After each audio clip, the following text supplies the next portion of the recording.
morning, my dear students. How are you all? I hope you all are doing fine. You are taking good care of your health in this weather. So, students,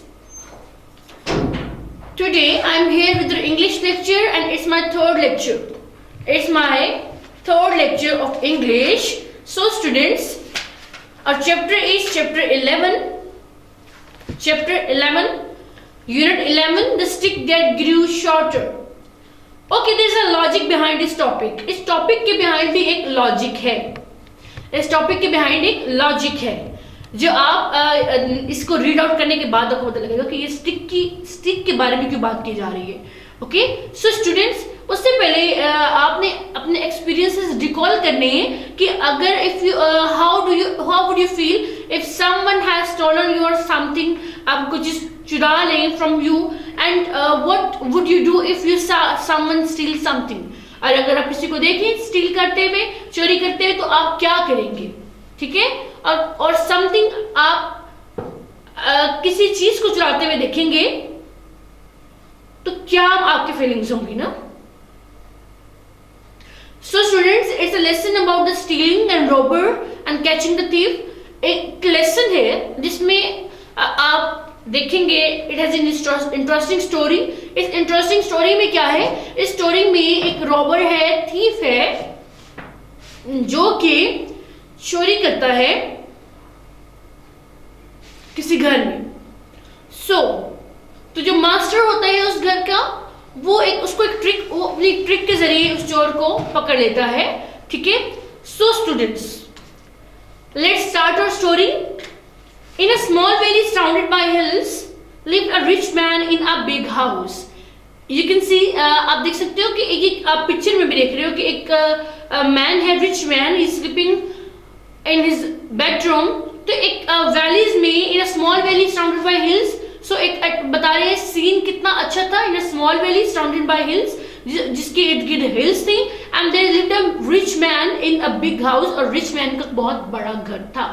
So he is a rich man, बहुत अमीर आदमी है ना, इसीलिए. One night when all the villagers were asleep, someone crept into the rich man's room. जब सारे सो चुके तो एक चोर कोई उसके रूम में आया. किसके रूम में? A rich man के रूम में वो आया. As the thief was leaving, the rich man woke and cried out, "What's that? Who's there?" जैसे ही वो चोर चोरी करके जा रहा होता है, he is going out from the door, तो suddenly क्या होता है? The man woke up and cried. वो देखते हैं और चिल्लाते हैं, "Who's that? What's that?" तो क्या होता है? But the only saw a flash of diamonds as the person ran out. वो क्या देखता है? और उसे वो कहते हैं, वो बोलते हैं कि what's going on, कौन है? और वो देखिए उसने क्या देखा? Lightning of the diamonds. ये जो डायमंड को लेकर जा रहा है, उन डायमंड की उसने सिर्फ लाइटनिंग देखी, उसने उसकी रोशनी देखी. ठीक है? उस मैन ने उसकी रोशनी देखी और उसने देखा कि कोई उसकी जो है वो कीमती उसकी चीजें जो हैं वो चुरा कर ले जा रहा है, उसकी ज्वेलरी को लेके जा रहा है, डायमंड को. So the old man cried, "Help, help, help, help." The rich man woke up all the servants and ordered the doors to be locked. Rich man ने अपने सारे सर्वेंट्स को उठाया और कहा कि सारे डोर क्लोज कर दे. The servant reached all over the house but all in the vain. तो क्या था? बिल्कुल कोई फायदा ना हुआ. All in the vain. They informed the rich man that no one had left the house. The rich man cried out in anger. तो जब उन्होंने रिच मैन को इन्फॉर्म किया कि no one had left the house, कोई भी घर से बाहर नहीं गया, तो he cried in anger. वो गुस्से से कहता है, "That's mean the thief is in you, is one of you." कि आप में से ही कोई एक चोर है. That's mean the thief is one of you, कि आप में से ही कोई एक चोर है. Because जब कोई अंदर आते किसी को नहीं देखा, जाते हुए नहीं पकड़ा, तो इट्स क्लियर ना कि उन सर्वेंट्स में ही कोई था जो इतनी दलेरी से उसके रूम में आ गया, इतनी इजीली वो रूम में आके और वो उसकी लेकर जा रहा है, उसका सामान, उसकी ज्वेलरी लेकर जा रहा है. So the following morning the rich man gathered all the servants. तो नेक्स्ट मॉर्निंग रिच मैन ने सारे सर्वेंट्स को क्या किया? इकट्ठा किया. And he gave one stick to each of them and warned the servants. उसने सबको एक एक स्टिक दी और उन्हें वार्न किया, all this sticks are exactly the same length. इन सब स्टिक्स की सेम लेंथ है, bring them back be tomorrow morning, मुझे ये आपने मॉर्निंग में देनी है, सुबह देनी है। By then the thief stick will have grown by an inch. तो उसने ये कहा कि जो चोर की स्टिक होगी वो 1 इंच बड़ी हो जाएगी। So it is a logic, it was a trick to catch a thief. ये एक उसकी ट्रिक थी रिचमैन की कि वो चोर को कैसे पकड़ सकता है। सो उसने सारे सर्वेंट से कहा कि मैं आपको ये स्टिक दे रहा हूं and the stick has same length, उनकी सबकी सेम लेंथ है, बट जो थीफ होगा उसकी स्टिक जो है वो 1 इंच ग्रो करेगी। So that night the gardener could not sleep, जो गार्डनर होता है वो उस रात को नहीं सोता, and he took a sharp knife and cut off an inch from this stick. अब वो गार्डनर था, ही वाज थिक, उसको ये डर था कि मेरी स्टिक जो है वो 1 इंच ग्रो करेगी। सो उसने क्या किया, he took a sharp knife and cut his sticks 1 inch। उसने अपनी स्टिक का 1 इंच स्टिक को कट कर दिया कि उसकी स्टिक अगर बढ़े भी सही तो मतलब वो 1 इंच कम कर दी उसने। So the next morning the servant returned the sticks to the rich man. As soon as the rich man saw the garden stick, he shouted, "Catch him! He is the thief." तो next morning जब सारे servants ने उन्हें अपनी sticks return की, तो जब gardener की स्टिक को देखा रिच मैन ने, एंड ही क्राइड कि कैच कर ले इसे, ये ही चोर है। The gardener fell at his master's feet, उसको अपोलोजाइज ने किया, अपने मास्टर्स की फीट को पे गिर गया वो, उसके पांव पकड़ उससे माफी मांगी। And rich man told the gardener how foolish he had been and that the trick to catch the guilty had worked. तो उसने कहा कि ये तो एक ट्रिक थी एक चोर को पकड़ने के लिए। The rich man said a stick doesn't grow unless it is on the living plant। भाई जब तक वो लिविंग प्लांट में नहीं होती तो स्टिक तो ग्रो नहीं कर सकती। A stick never grow without a plant, without a living plant। जब तक वो प्लांट के साथ नहीं जुड़ी होती वो ग्रो नहीं करती। So that was a trick। और गार्डनर ने समझा कि that is a magic stick और मैजिकल ट्रिक कि वो खुद से ही किसी की भी स्टिक जो चोर होगा उसकी बड़ी हो जाएगी, बट वो सारी चीजें एक ट्रिक थी उस चोर को पकड़ने के लिए। So the gardener begged for the forgiveness and the rich man took pity on the gardener and forgive him. उसने बहुत ज्यादा माफी मांगी, अपोलोजाइज किया। उसके बाद क्या किया, गार्डनर को रिच मैन ने माफ कर दिया, and the gardener remained faithful to this master and never stole again. और फिर वो गार्डनर जो था अपने मास्टर के साथ, अपने आका के साथ, जिसका जो रिच मैन था उसके साथ बहुत फेथफुल रहा, और उसने कभी भी नेक्स्ट ऐसे कभी चोरी नहीं की और कुछ भी नहीं चुराया उसके घर से। So students, first of all जो चोरी है ये तो बहुत बुरी आदत है, और चोरी बहुत बुरी आदत है। और एक गार्डनर ने अपने मास्टर की रूम से जाके उसने चोरी की, और मास्टर ने किस तरीके से उसको कैच कर लिया, किस ट्रिक से उसने उसको फंसा लिया। So now we will do the reading comprehension। So circle the word the correct answer, where did the story take place, story कहाँ हुई, किस जगह पे it was take place, high in the mountain, in the surrounding hillsides, or in a small valley surrounded by hills, in a small valley surrounded by the hills। और जब कोई आपकी कोई चीज चुराता है तो आपको बहुत बुरा लगता है। और इस तरीके से रिच मैन की इतनी ज्यादा उसकी ज्वेलरी डायमंड्स अगर वो लेके चला जाता और रिच मैन अपनी ट्रिक के जरिए उसको ना कैच करता तो it was a big loss for the rich man. So who are the main characters in the story, story में मेन कैरेक्टर्स कौन से हैं, विलेजर्स और thief, the rich man and the villagers, or the rich man and the servants, rich man and his servants। The story revolves the rich man and the servants। What happened one night when everyone was asleep? क्या हुआ एक रात जब सब लोग सो गए? There was a thief and a flashlight, precious stones were stolen। Or there was a thief and a flash of lightning, there was a thief and a flashlight। And whom did the rich man call for help? किसको बुलाया help के लिए? His family, his friends or his servants। What is the meaning of search in vain? तो सब कुछ ढूंढने के बाद सब कुछ बेकार हो गया। Search in vain, they searched all over the house and found the thief। क्या उन्होंने ढूंढ लिया चोर को घर में सर्च आउट करते हुए? The servant looked everywhere but couldn't find the diamond or a thief. और the servant knew who the thief was. नहीं, servants नहीं जानते थे कि कौन चोर है. तो the exact answer is the servants looked everywhere but couldn't find the diamond or thief. So my dear students, after reading the lesson, you can easily solve the reading comprehension and you can take the help from the notes as well. So, what did the rich man do to catch the thief? List the events in order 1 to 6 in the brackets and the first one has been done for you. अब events को आपने order में करना है, आपने order करना है, event order करने हैं कि first कौन सा event था, second कौन सा event था, इस story में कितने events कैसे हुए, क्या पहले चोर पकड़ा गया और उसने चोरी बाद में की? No. फर्स्ट उसने चोरी की और फिर उसने सर्वेंट्स को बुलाया और उन्हें ट्रिक्स दी. वो एक ट्रिक्स के जरिए उसने उसको पकड़ा और फिर उसने माफी मांगी. तो ये थे सारे ऑर्डर्स. आपने इन ऑर्डर्स के अकॉर्डिंग जो है आपने इसको रीऑर्डर करना है इसको. ठीक है. Answer the following questions. Answer questions है स्टूडेंट्स, आपने इनके आंसर क्वेश्चंस करने हैं with the help of notes. Notes की हेल्प से आंसर क्वेश्चन अपनी नोटबुक्स पे आप सॉल्व करेंगे. Okay, and next our vocabulary portion. तो vocabulary में हम हर चैप्टर में कुछ ना कुछ न्यू vocabulary लेते हैं. So हमने प्रीवियस चैप्टर्स में कौन कौन सी vocabulary ली है स्टूडेंट्स? हमने प्रीवियस में एडजेक्टिव्स को बारे में डिस्कस किया. हमने एडजेक्टिव्स को हम वन वर्ड में कितने एडजेक्टिव यूज करते हैं उनके बारे में, हम उनको सीक्वेंस क्या रखते हैं, उनकी एडजेक्टिव को किसी भी चीज को तो डिस्क्राइब करने के लिए quality, size, age, shape, colour, origin और मटेरियल, नाउन के बारे में हम डिस्कस करते हैं.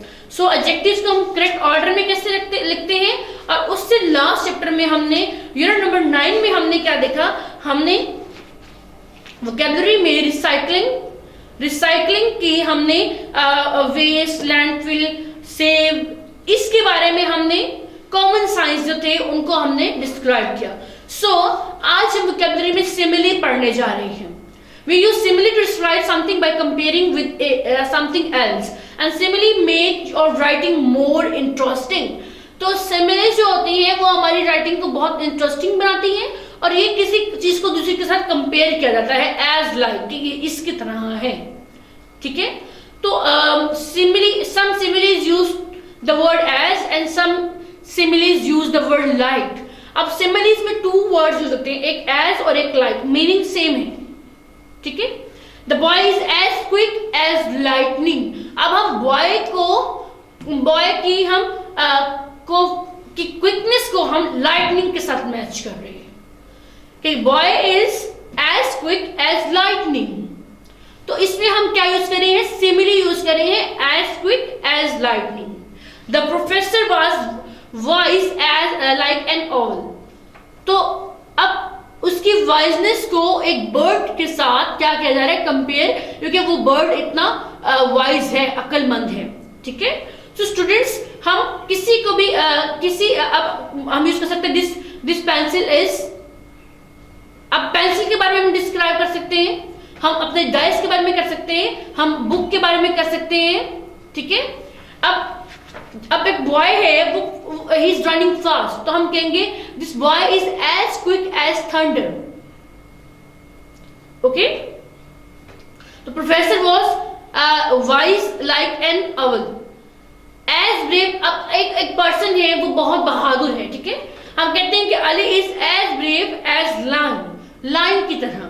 हम लायन के साथ उसको देखिए, हम एज ब्रेव को मतलब किसकी तरह ब्रेव है, एज ए लायन हम लायन के साथ उसको सिमिली दे रहे हैं. ठीक है. लायन के साथ उसको हम कंपेयर कर रहे हैं. Okay. As heavy as long.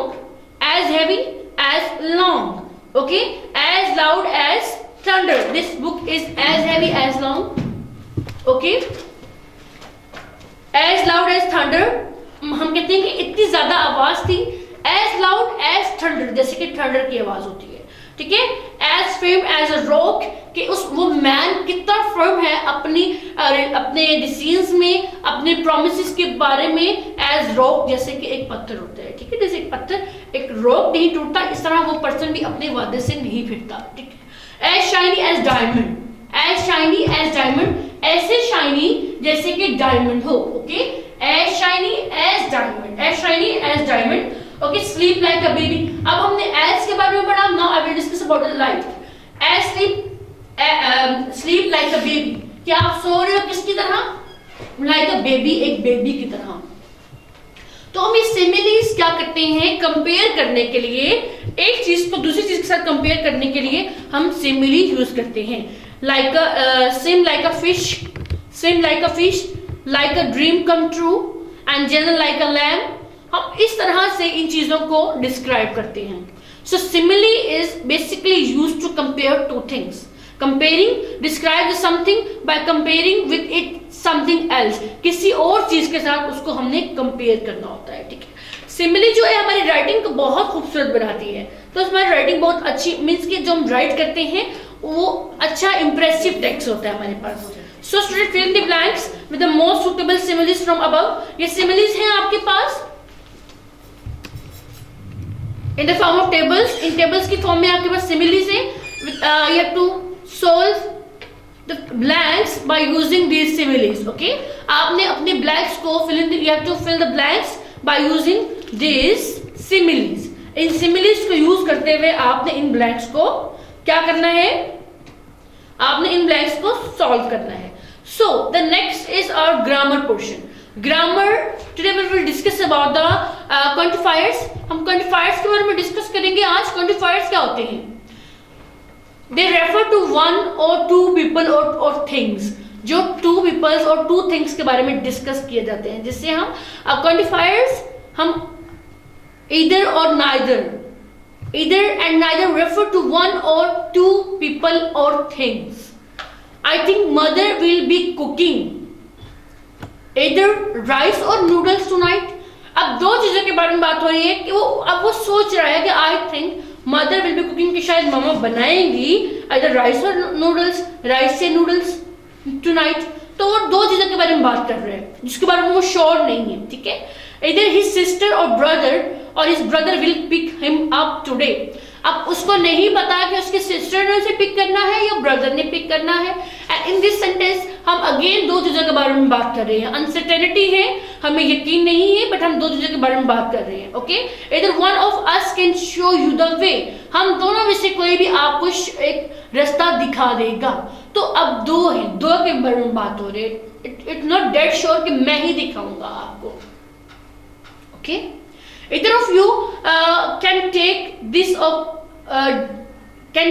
this to grandma and she has two elder brother but I know neither of them। but मैं जानता हूँ इनमें से उसका कोई नहीं ना। neither of the brothers play the drums, neither one of us has the money now, neither of you will get the sweets tonight। the quantifier none means not any। अब either और neither के बारे में मैंने आपसे discuss किया। now we will discuss about the quantifier none means not any, okay। either or neither refer to one or two peoples or two things, जो दो और चीजों के या लोगों के बारे में डिस्कस करते हैं हम।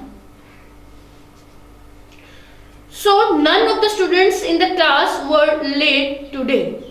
अब स्टूडेंट्स के बारे में बात हो रही है, ज्यादा के बारे में, ठीक है। उनको मेंशन नहीं किया। none of the students in that class were late today, कि आज इस क्लास में से कोई भी लेट नहीं था। no okay, none of the brothers know where the key is, none of the boys have a bag and none of the dresses fit her। okay, कोई भी ड्रेस उसको फिट नहीं किया। so आज हमने ग्रामर में ये दो चीजें डिस्कस की है। फिर इन the blanks with either or neither और none, ये तीनों जो हमारे ग्रामर के क्वांटिफायर्स हैं, इनकी वजह से इनकी हेल्प से आपने fill in the blanks fill करनी है, ठीक है। ब्लैंक्स फिल करनी है। both the boys swim very well so dash of them can win, ठीक है। अब इसमें आपने either neither और आपने none का यूज करते हुए आपने इनको फिल करना है ऑन पेज नंबर 133। 133 के बाद हम आते हैं 134 पे। 134 पे हम डिस्कस करते हैं रेसिप्रोकल प्रोनाउंस के बारे में।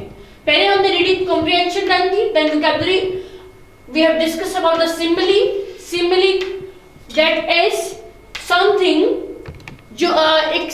जो कंपेयर करती है, ठीक है। That is something compare the things, something else with something else, ठीक है।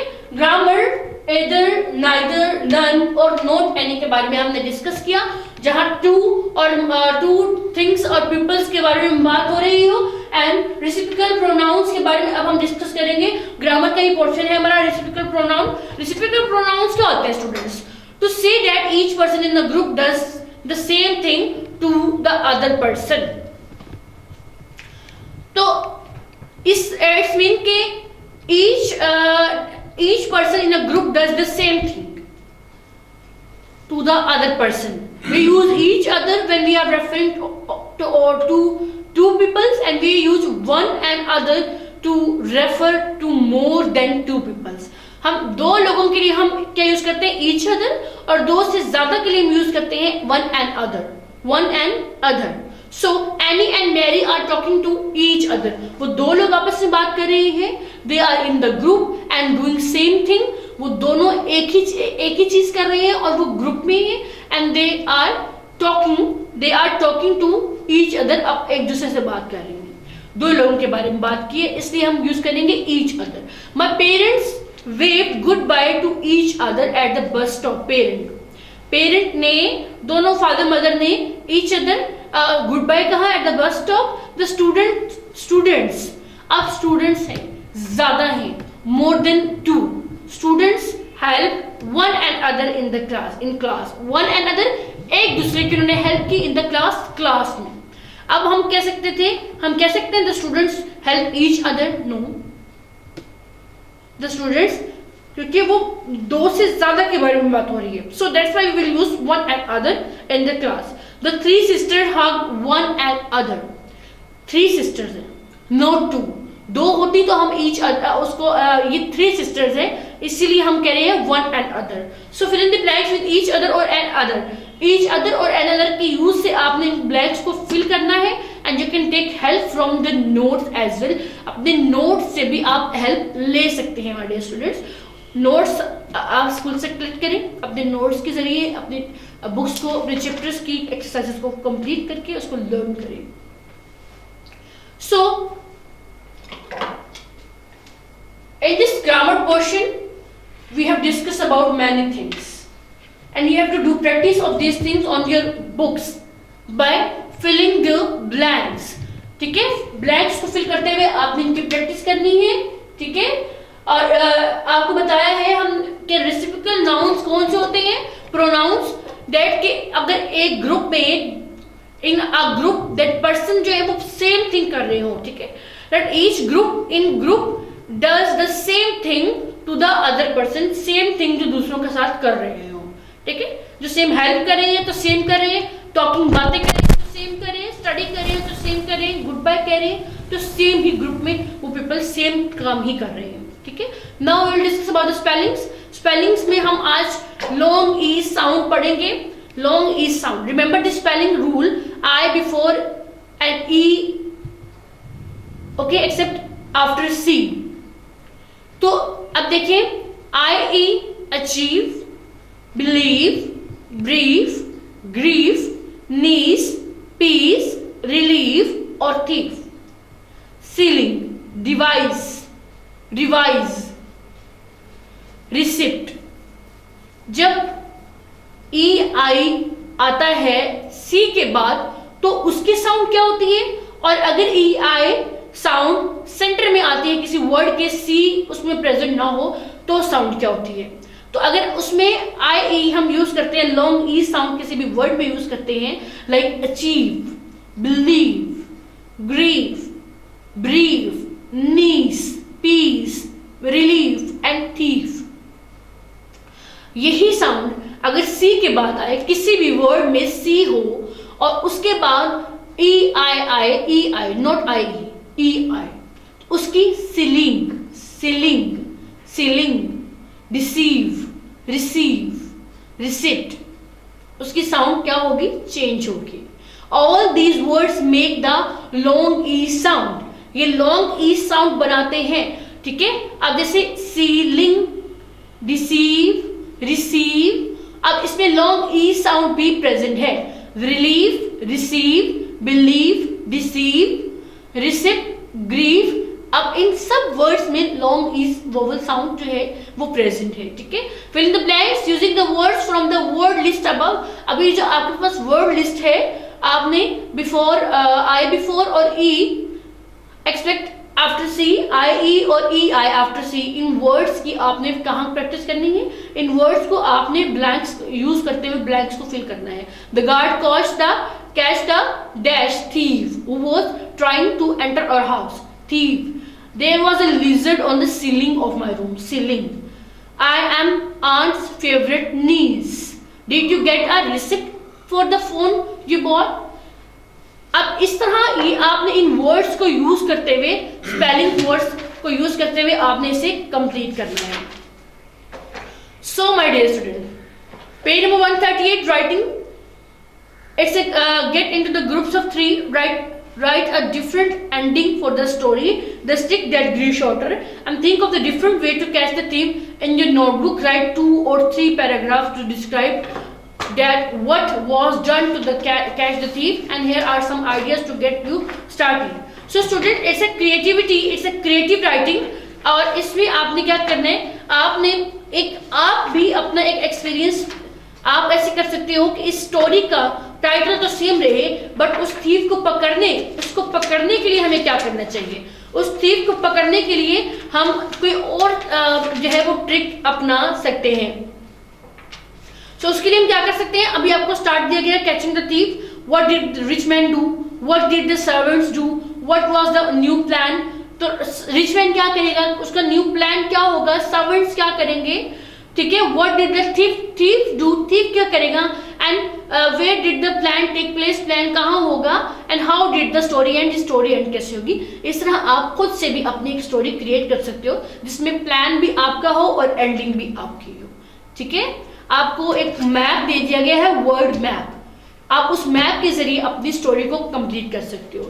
Okay, so the review page, we use simile to describe something by comparing it with something else. Simile make our writing more interesting.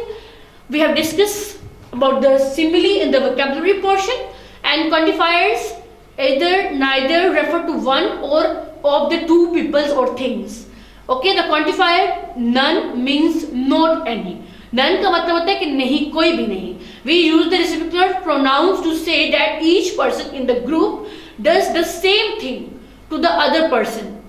Okay, her group में जो person है वो same thing कर रहा है, same वो चीज कर रहा है, सेम प्रैक्टिस कर रहा है दूसरों के साथ, ठीक है। We use each other when we are referring to two peoples, and we use one another to refer to more than two peoples. So in this chapter we have discussed about the vocabulary, grammar, and the spelling of long e vowel sound. Write words that have the long e sound. Students, आपको यहाँ पे long e vowel sound write down करने हैं, okay, and you have to learn the long vowel sounds as well. आपको वो learn भी करने हैं, यहाँ write भी करने हैं. So students, we have done with this. हम अपना चैप्टर कंप्लीट कर चुके हैं. Unit number 11, the stick that grew shorter. अब तो आपको after reading this whole lesson unit, अब आपको इस टाइटल के बारे में अंडरस्टैंडिंग होगी, the stick that grew shorter. ये एक ट्रिक थी जिसके जरिए क्या किया उसने, अपने एक चोर को पकड़ा और एक ट्रिक के जरिए पकड़ा. उसके बाद फिर वो प्रूफ था कि दैट पर्सन इज, ये चोर है. Okay, hope you have enjoyed the story. आपने इस स्टोरी को एंजॉय किया होगा, लेक्चर को एंजॉय किया होगा, और you have learn a lot from this lecture. So students, don't waste your time, keep practising at your home. Practice करें, अपने वर्क की लर्न करें कि जैसे ही आप फिर वापस आए इंशाल्लाह वेरी सुन, तो आपको ये सारी चीजें लर्न होनी चाहिए. Okay, thank you so much, take care, Allah Hafiz.